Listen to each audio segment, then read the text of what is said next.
What's up, everybody? Happy Tuesday. Hope all you're having a great day so far today. First and foremost, rest in peace to Johnny Wachter. It was a senseless. That was such a senseless killing. Um, I want to extend my condolences to his friends and family. Um, it's sad to lose a loved one, especially in that manner. You know, it, but at least they have the comfort in knowing that he went out a hero. He tried to protect someone and, lost his life due to foolishness because, you got stupid people out there that want to be scumbags and take another human being's life, like it's nothing. So I hope, the LAPD, I hope they find out who did this quickly and put their ass under the jail because that's where they deserve to be. But yeah, RIP to him, to die so young and in that manner is super sad. He had a whole lot of years left in him. A lot of years, whole big future ahead of him. So yeah, my condolences to his friends and family, of course. Um, Getting into this episode of GH, I just want to start off by saying I feel like this storyline is it's not doing Sam and Spinelli any justice. I'm just saying. I mean, a part of me wanted Sam to find out that Carly was the one that, Jason stayed away for. But now listening to everything she was saying, what she was saying today, I just find her and Spinelli be dumb. And I say that because y'all could go to prison and they just really don't care. So y'all willing to go to prison for Jason and Carly. That's who y'all really willing to go to prison for. Mind you, they don't know Carly is the reason behind all of this, but Sam talking about, I'm willing to go to prison for Danny, or I'm doing this for Danny. The same Danny that you did not want Jason to be around. That's who you're doing it for? Oh, he can't lose his father again. If he loses his father again, guess what? That's on Jason. Every time Jason has left, it's because of Jason.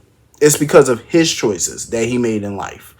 You know what I'm saying? It's choices that he made that nobody forced on him. So it's kind of stupid, I feel, for Sam to put herself in jeopardy. She has been the constant parent, the custodial parent in her kid's life. And she's really willing to go to prison for a lot of years just to save somebody who's rarely in his kid's life. That's what you're willing to do? That's pathetic. And for her to even ask Spinelli to do this, I feel is really tragic. Like, this man has a daughter to look after. He got two other kids, that he cares deeply about that may not be biologically his, but he still care about those kids, and you're trying to take him away from them. Granted, don't get me wrong, it's still Spinelli's choice as well, to take on this. And I am glad, though, I will say this, I'm glad that Spinelli opened up and told Maxie the whole story. You know what I'm saying? Like, he's confiding in her, which I'm happy that he's doing. Um, and I love how, Maxie was like, oh, hell no. Maxie wasn't thrilled about it, but she ride or die. She was like, you know what? Just, promise that you're going to protect yourself. You're going to be careful. And I agree with her. I mean, if he gets a whiff that the feds could be on to him, he need to get the hell up out of here. I would prefer if he didn't do this at all. You know what I'm saying? Like, it's just dumb to me, like, to put yourself in that situation. Because remember, this ain't the first time Spinelli done had a brush with the feds. And he barely got out that situation. So if he gets caught on this one, I don't even think Diane gonna be able to save him. Truth be told. But yeah, Sam annoyed me when she said all that foolery. I'm like, you really willing to go to prison behind these people? That's some type of new dumb. I say that because I'll be damned if I go to prison for anybody. You crazy as a motherfucker. Like, people really think going to prison is like going to the Holiday Inn or the Four Seasons or something. Like, well, in this day and age, I can see why they would think it's fun to go to prison, because you know what I saw? Prisoners you could FaceTime prisoners now. They get all type of laptops and iPads now. They get all type of luxuries in the prison. They get phones now, cell phones. They ain't even got to call you from the payphone like they used to. And they don't have a time. Well, they still got the time limit, but certain prisons, they don't even put you on the time limit now. I said, oh, prison got luxuries nowadays. I said, no wonder motherfuckers like going. That don't make no sense. Back in the day, so many people used to be scared of going to prison. Now motherfuckers treat it like it's a damn vacation now. Like they going to a top level resort. Like this is bullshit. So I guess no wonder people like going. Um, but that's ridiculous to me because ain't no way in hell. I ain't putting myself in the prison house for nobody. Nope. You could bump that. Um. So anyway, moving on from that. Anna is pissing me off. I be having high hopes for Anna. You know I love me some Anna Devane, but she pissing me off at this point. The stupidity. A part of me get it. You know, she don't want to put Sonny down for some short bid. I get it. You know, she feel like, well, if we arrest him for beating up Dex, he only gonna go down for 2 years. I get it. But another part of me is like, okay, but this is gonna show the people that you're tough on crime. You know what I'm saying? It don't matter if he's going down for 2 years. So what? You still nabbed Sonny Corinthos for 2 years. You know what I'm saying? That's good. That's a win. Take the win where you can get it. Because let's be real, the PCPD, the feds, they have all tried to come after Sonny over the years, and every time they had something major to try to take him down with, they failed. So if you got something small you can still take him down with, take it. It don't matter if he's going down for 2 years. So it's better than no years. I'm just saying, I feel like she comes up with so many excuses not to arrest Sonny. It's ridiculous. But yet she keep giving him the cold shoulder and not wanting to talk to him. And look at her, sitting over here being all friendly with Jason and stuff like that, trying to talk with him, and she all friendly with Dex. And these are two people who were very much immersed in Sonny's world. And you're sitting here talking to them as if y'all best buds. That's stupid to me. Why they not getting the Sonny treatment? So she's turning around treating Sonny like dog shit, but Jason gets the, yeah, so let me tell you about what happened with Brennan. And like, are you serious? Why you not treating him like stir fry shit too? Like, I'm just saying. Like, Anna done lost her little mind. Mob is mob.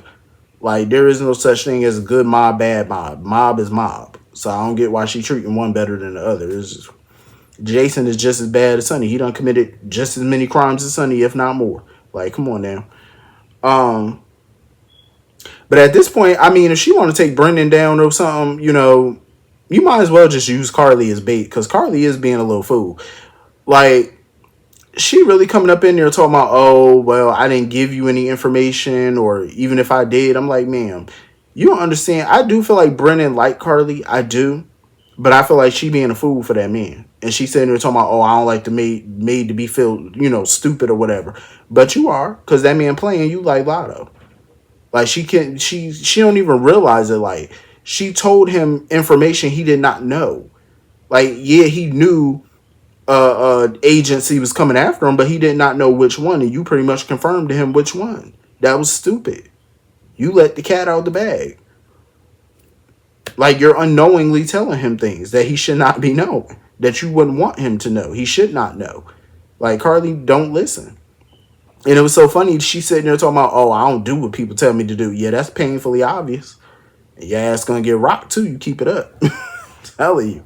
You wanna keep messing around with these criminals, you're gonna learn the hard way, I see. But yeah, I could tell she jonesing for that man a little bit, because I knew she was gonna go see him. I knew Carly was gonna go see him. Carly, that type of person, you tell her not to do something, she gonna do it. Just because you told her not to. She don't like people telling her what to do. That's the problem. She need to grow up. Like, seriously, you playing with the big boys. Like, you calm that shit down. You gonna mess around and get your cat pill back. I'm trying to tell you. That blonde hair gonna be all over somebody's ground one day, covered in some other than blood. She keep it up. She playing the dangerous game with folk. And she think it's cute. I'm like, no, it ain't. Jason ain't always gonna be there to save your ass now. But back to Anna real quick. I thought that scene with her and Jason was just utterly stupid. Because what is the point of going to ask Jason what happened between Sonny and Dex? Dex already told you. So what you need Jason's side of the story for? You're not pursuing charges against Sonny. So why ask him about that? It's just dumb. It's just totally stupid. So anyway, moving on from that. I am getting so sick and tired of Fungus. Like, that man just irksome. Like, he keep calling Alexis all type of liars and, oh, and I don't like the way that they put Ava in this. Like, oh, she destroyed, Alexis destroyed her brother's life. I feel like that's a total rewrite. I just feel like they are really trying their best to just damage Ava. Write her into a corner to where she can't get out of. Because it's just ridiculous. Ava did not give a damn about Julian at that point. And she never had animosity towards Alexis because of Julian. Ever. She never. She tried to off that man her damn self. So I feel like this whole rewrite is just dumb. And I hope they're not doing this to get rid of Ava, because that's gonna be very dumb. Like, you get rid of Maura West, y'all just shooting yourself in the foot over there. But yeah, I'm tired of Fungus ass. I'm gonna make sure you lose your license, sir. I would have gave him a tic tac and told him, listen, go have a tic tac and a coke and go sit down somewhere, sir. Don't be up in my face with all that breath, telling me what I'm gonna do. Oh, you gonna lose your license? Get the fuck on somewhere, Fungus. And the crazy part is, honestly, I feel like the only reason he coming after Alexis is out of guilt, because he didn't even have a relationship with his own brothers for 10 years, and now that they're gone, it's his guilty conscience because he wasted so many years not talking with them over something so trivial. You know what I'm saying? So now you feel like getting revenge is your way of easing your own conscience. That's all it is for him. If I was Alexis, I wouldn't pay that man no mind. I feel bad for Alexis, though, that she had to find out about Gregory over the phone. You know, that was tough, but she needed to know. You know, it wasn't like they could hold on to that for too much longer. You know, I'm glad she know. I feel bad for her, though, because I know she cared about that man. I enjoyed the scenes, though, with Tracy and BLQ and Chase. I really did. I always enjoy it. But I'm going to tell you, it's kind of weird sometimes to see Tracy being all nice to people, because I'm not used to that. Like, it takes some time. But I like that little bottle of wine that she bought them and whatnot. And I do agree with Tracy 1,000%.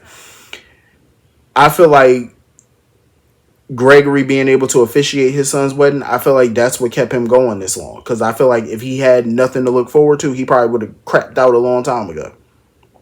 He would have left this world way sooner than they thought.